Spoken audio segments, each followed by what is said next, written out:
Hey, what's up, guys? It's Hello, Sean, and we got the Recon part of the gun series here. We're gonna run through the Recon weapons, sniper rifles, and talk about them, give our opinions, and help you guys out. So, got the same guys with us. Everybody say hello. Hello. Hey.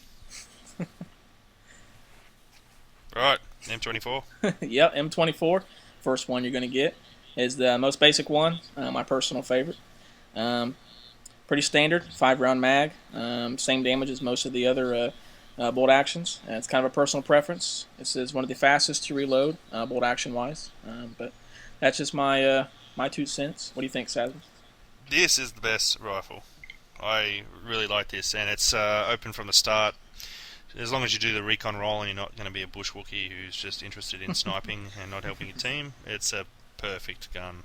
Yep. Yeah. Even after opening up all of them, I'll go back to the M24 time and time again. Yep. Same here. Not me.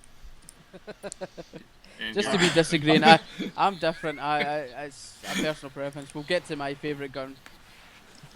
All right. We'll move on then to the Type 88 semi-auto. This is one of 3 semi-autos. Well, actually, it's 2 semi-autos, but the Type 88 is not silenced like the SVU. It is loud, and you will be spotted with the muzzle flash, but it does have a 10-round mag. So, once again, it's personal preference if you want to use bolt action or semi-auto. So. Yeah, nothing too much to say about this gun. It's okay. If you don't like the single shots, give the semis a go. But yeah, you're going to give away your position if you fire more than 2 shots. So Yeah, it's extremely loud. All right, well, we'll move to the SV98. This is another bolt action. This is the quickest bolt action animation. It does have a different scope though, and it will take some time to get used to, especially if you've never seen it before. It's a lot different than most of the other ones, but it does have the same stats. Power-wise, it does have 10-round mag though, which is the highest of all the bolt actions. So that is a 1 plus. So Azona's awesome at this gun, and you really need to get used to the scope though. But once you do, you don't necessarily need to burn a shot when you've ranged in the drop. But I think the time to target's actually hell long for this gun compared to the others, and it's quite disappointing when you see the bullet drop and then you just get a chest shot and obviously don't kill them. But yeah, the other thing I like about this, and we were joking about it before, is that when you shoot someone at an emplacement, or their body flies sideways quite far, which is pretty funny. Yeah, I think that's part of the game itself. I think the game doesn't exactly know how to deal with somebody that's on an emplacement when you get shot with a one shot, one kill kind of gun. I think it's kind of like okay, make his body fly. So Exactly. I love watching that. I really do. When you get that perfect headshot and then you see him flying into the distance, you're like a little bit more satisfaction with that. I did Yeah. that. To scare the rest of the team. Look what I can do. So we got the silenced one next, don't we? Yep, What is it? the SVU, another semi-auto. This has a 10-round mag. It is silenced, so it will help you if you're trying to do actual reconnaissance. You won't be spotted as easily. But just like the other semi-auto, has the same damage output. So, personal preference. Yeah, so it's like the Type 88, but higher damage, right? So the suppressor's pretty fun. You could also throw on a red dot sight and run it closer range.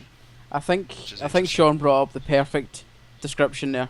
This is a reconnaissance rifle. It's not a sniper rifle. It's one that you can actually move about with a lot more comfortably with and get up close with the enemy and do your motion spotters and do those little extra things that a sniper can do.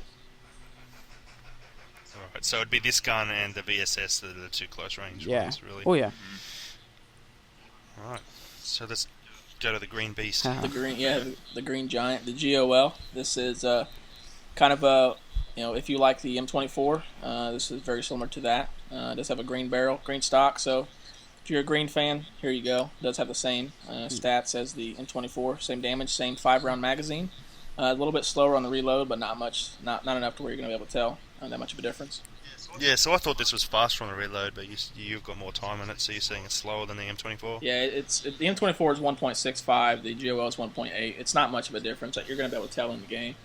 Right, sure. So my only major gripe with it, it's got a nice clean scope, but when you chuck a 12 by on it, you're still going to get the bullet drop, and so you have to burn a shot. But then now you no longer have the vertical guidelines that you get in the other rifles. So I think you're at a disadvantage with it. Yeah.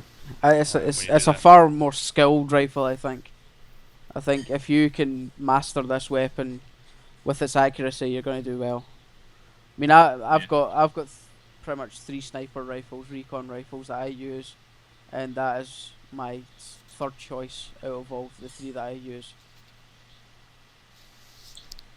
Cool. All right, we'll move on to the VSS. This is a full auto.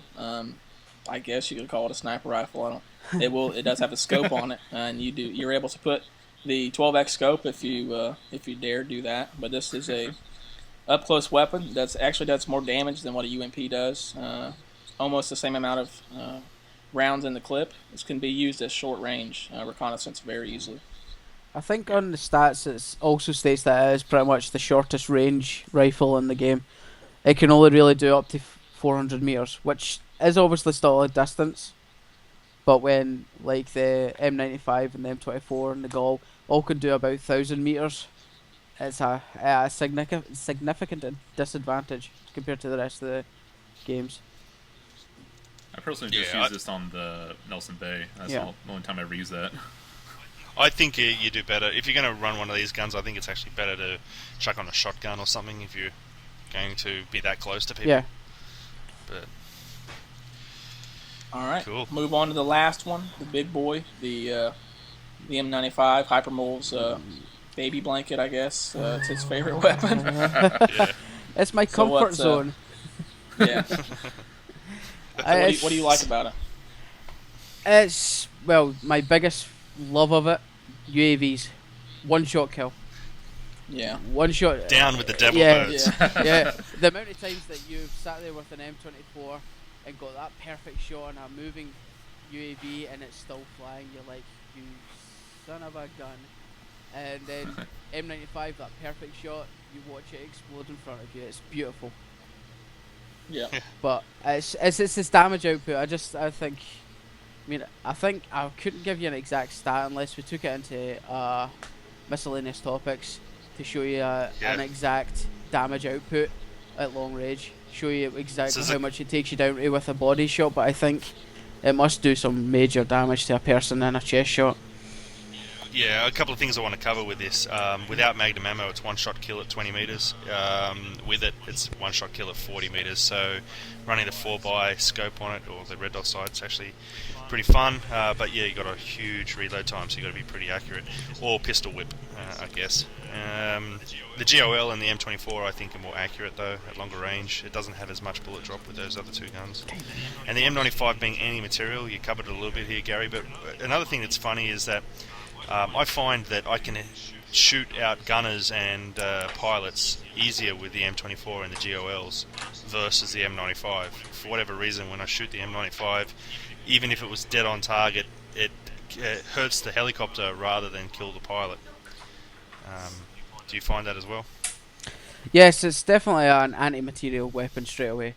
I think it must be built into the game code where it thinks a bullet shot from this weapon will do damage to the helicopter before it thinks it was doing damage to the actual person inside of it. I mean, fair enough, a side shot to a gunner or something like that will probably kill the person straight away. And after that, it's probably going to look at the helicopter itself. Yeah, but Monado, in one of the battlefield miscellaneous topics, I think number 5 or 6, you can shoot out someone with the M95. You can shoot the pilot or gunner. Yeah, but it's a headshot only. You can't hit the body. Yeah, right. So let's just, while we've got some time, let's cover the motion sensors and mortar strikes. So the mortar strikes, the reload time is being increased. And that means it's going to take a lot longer for you to actually drop the mortar strikes. It also is going to reduce the damage against heavily armoured vehicles. So now you have to run the Recon with the engineer's kit. And encourage more teamwork. Exactly. Long range, short range players have to get together. Motion sensors. Gotta use them. Oh yes. Yeah. Essential in rush. Need somebody If that. you're using a recon kit and you're not using your motion balls, you're just you're hurting yourself and your team. You got to use your kit to its ability. There's no reason not to use the motion balls. And the post-patch is going to give you 3 rather than 2. Awesome. Which everybody loves a motion sensor. I think it's perfect for those tough to beat MCOM stations where you really need to know where the enemy are. So if you know exactly what you're going to be running up against. Gives your squad an advantage over the team straight away. For sure. Alright, guys. Yep, we'll wrap it up. Running out of time here, so this has been the Recon Kit, and talk to you guys later. See ya. Later.